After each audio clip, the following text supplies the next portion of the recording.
What you do when no one is watching says more about your mind than anything you do in public. A few quiet solo habits are strong signals of a rare kind of intelligence. Here are 5. Not the loud ones. Not the ones you post about.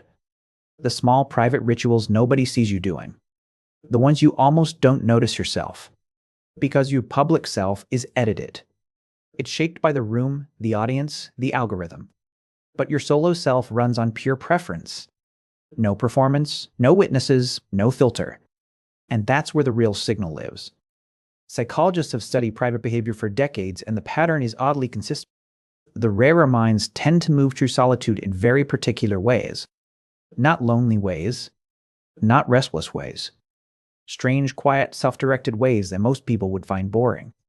You might already be doing all 5 of them without realizing what they mean. So let's decode them, one by one, starting with the one people misread the most. Sign 1. You have long, unstructured conversations with yourself in your head, and you actually enjoy them. Not anxious loops, not rehearsed arguments, but real internal dialogue, where you think through ideas from multiple sides, almost like you're interviewing yourself. Psychologists call this inner speech, and researchers like Charles Fernyhough at Durham University have spent years mapping how it works in the brain. Their work traces inner speech back to something Lev Vygotsky proposed almost a century ago. That private thought is essentially conversation folded inward. Inner speech is not a symptom of loneliness. It is a cognitive tool. It's how the mind rehearses reasoning, tests ideas, and simulates other perspectives before speaking them out loud. The mechanism is simple but powerful. When you talk to yourself internally, you're borrowing the machinery of conversation and using it privately, which lets you think in dialogue instead of in monologue. Dialogue is sharper. It forces 2 sides. It exposes weak reasoning that a single stream of thought will happily paper over. There's also a version of this most people never notice. You catch yourself defending an idea to an imagined skeptic in your head, or explaining something to a person who isn't there, or arguing with a version of yourself from 5 years ago. That isn't strange. That's a mind stress testing its own thinking. From the outside, someone who spends long stretches in their own head looks withdrawn or spaced out. In reality, they're running higher resolution thinking than the people who need to say every thought out loud to feel it. And this leads directly into the next one, because the same mind that talks to itself tends to do something else nobody sees. Sign 2, you rewatch, reread, or replay things you already love, on purpose, over and over. The same film, the same album, the same 3 chapters of a book you've almost memorized. Most people assume rewatching is laziness or comfort-seeking. Research on aesthetic experience, especially work by psychologist Crystal Russell on what she calls reconsumption, tells a very different story. When a rare mind revisits something, they're not repeating an experience, they're mining it. Each pass surfaces a new layer, a detail they missed, a pattern that only shows up once the surprise is gone. The mechanism is that novelty hijacks attention. The first time through, your brain is busy predicting what happens next. Only on the 2nd, 3rd, or 5th pass can you actually study the thing, notice the craft, feel the structure underneath. There's another quiet reason this matters. Returning to a work you loved 5 years ago is also a way of measuring yourself against it. The book didn't change. You did. The parts that hit you now are a private map of how your mind is shifted. From the outside, this looks like someone who's stuck in their comfort zone. In reality, it's the opposite. It's a mind that refuses to consume something shallowly, that treats a good work like a place worth returning to instead of a box to tick. And that same instinct, that pull toward depth over novelty, shows up in an even quieter habit. Sign 3. You sit with a question long after other people have moved on. Someone mentions something interesting in conversation. Everyone else drops it, and hours later you're still turning it over, walking around the apartment, half distracted, chasing the thought. This is closely tied to what psychologists call need, surcognition, a trait first defined by Cacioppo and Petty in the early 1980s and studied ever since. People high in need for cognition don't just tolerate hard thinking, they enjoy it. They seek it out for its own sake. The mechanism is that most brains treat thinking as a cost, something to minimize. But in a certain kind of mind, the act of following an idea is intrinsically rewarding, almost the way exercise is rewarding to a runner. The thought itself is the payoff. You can spot this in small ways. You'll be doing the dishes and suddenly connect 2 things you read weeks apart. You'll be falling asleep and the answer to something you weren't consciously working on will just arrive. That doesn't happen to people who close the tab the moment a conversation ends. It happens to minds that leave the tab open for days. From the outside, this looks like overthinking. like you can't let things go. In reality, letting a question go early is how most people stay shallow. The rare mind stays with the question long enough for it to open, which is where original ideas actually come from. And if this is starting to sound familiar, the next sign is the one people are quietest about because it feels almost too small to matter. Sign 4, you notice small sensory details when you're alone that nobody else seems to register. The specific quality of afternoon light on a wall, the sound of your fridge when the room goes fully quiet, the pattern of a stranger's footsteps in the hallway. This connects to a well-documented trait called sensory processing sensitivity, researched extensively by psychologist Elaine Aron. It's not a disorder, it's a temperament. Around 15 to 20% of people are wired to process incoming information more deeply than average. The mechanism is that a highly sensitive mind runs each stimulus through more processing steps before filing it away.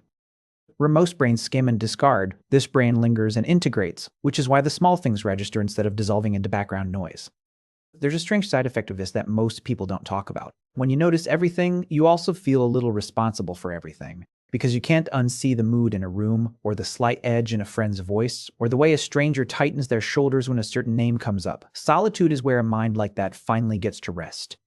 From the outside, this looks like being easily overwhelmed or too in your head. In reality, it's high-resolution perception. It's the same wiring behind unusually good taste, subtle intuition about people, and a strange, quiet ability to sense when something in a room has shifted before anyone speaks. And that heightened perception feeds directly into the last sign, which might be the most telling of all.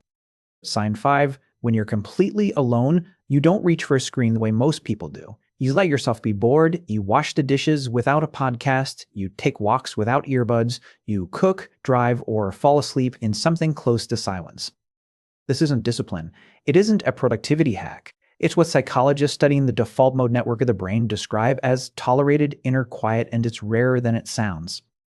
Work by neuroscientists like Marcus Raikla has shown that when external input drops, a specific network of brain regions comes online and starts stitching together memory, imagination, and self-reflection. The mechanism is that real boredom, is not empty. It's a doorway. It's the state your brain has to enter before it can consolidate what you already know, connect scattered ideas, and generate genuinely new ones. Constant input keeps that door shut.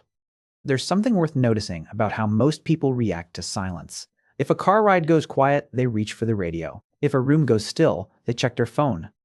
The instinct is to fill it, but a mind that can sit inside quiet without flinching has a resource that almost no one around it has anymore, which is unbroken access to its own thinking. From the outside, someone who chooses silence looks unproductive or even a little strange in a culture that fills every second with sound. In reality, they're doing the one thing modern life quietly punishes. They're giving their mind the empty room it needs to actually think. And here's what starts to become clear when you line these 5 up next to each other. They aren't dramatic. They aren't the traits a movie would use to signal a brilliant mind. None of them look impressive from the outside. Most of them look, honestly, a little dull. But that's exactly the point. A rare mind doesn't need an audience to justify how it spends its attention. It talks to itself because thinking and dialogue is sharper. It revisits familiar things because depth beats novelty. It stays with questions because the interesting ones don't open on the first pass. It notices small details because the world is more textured than most people let themselves see. And it tolerates silence because silence is where the real work of the mind happens. What's striking is how consistently all 5 get misread by the world around them. Inner dialogue gets called overthinking. Rewatching gets called stagnation. Sitting with a question gets called being stuck. Sensory depth gets called being too sensitive. Choosing silence gets called being antisocial. Every single one of these signals is described in ordinary conversation as a weakness. And every single one of them, in the research, tracks with the opposite. That's the quiet cost of a rare mind. The world doesn't have great language for it, so it borrows the vocabulary of dysfunction and uses it on people who are simply built for depth. You might have spent years wondering why the things that felt most natural to you also felt slightly wrong, as if everyone else got a manual you never received. That gap isn't proof that something is off with you. It's proof that the default template you were measured against was never built with your kind of mind in mind. If you felt slightly out of step your whole life, doing these small solo things while wondering why they don't seem to match how anyone else lives, this might be the reframe you needed. You're not too much. You're not too internal. You're not wasting your time when you rewatch that film for the 9th time or take a 2-hour walk with your own thoughts. You're just running a mind that does its best work off stage. And if I had to pick one of these five as the strongest signal, it would be the last one, because in an economy built on stealing your attention, choosing silence is almost a countercultural act of intelligence. It's the one thing you could do that no algorithm can monetize. So here's the reflection I'd leave you with. Which of the five felt the most like looking in a mirror? The inner conversations, the rewatching, the questions you can't drop, the noticed details, or the tolerated quiet? Tell me in the comments. I genuinely read every reply, and the patterns in what people say are half of why I make this channel. If this resonated, there's a companion video I made on the quiet signs of people who think in unusually original ways, and it pairs almost too well with this one. I'll put it on screen in a moment. And if you want more of this, one hidden pattern of the mind decoded each week, calmly and honestly, without the noise, subscribe and turn the notification bell on so the next one actually reaches you instead of getting lost in the feed. Because the loud world will always tell you who you are. Your quiet moments will tell you the truth.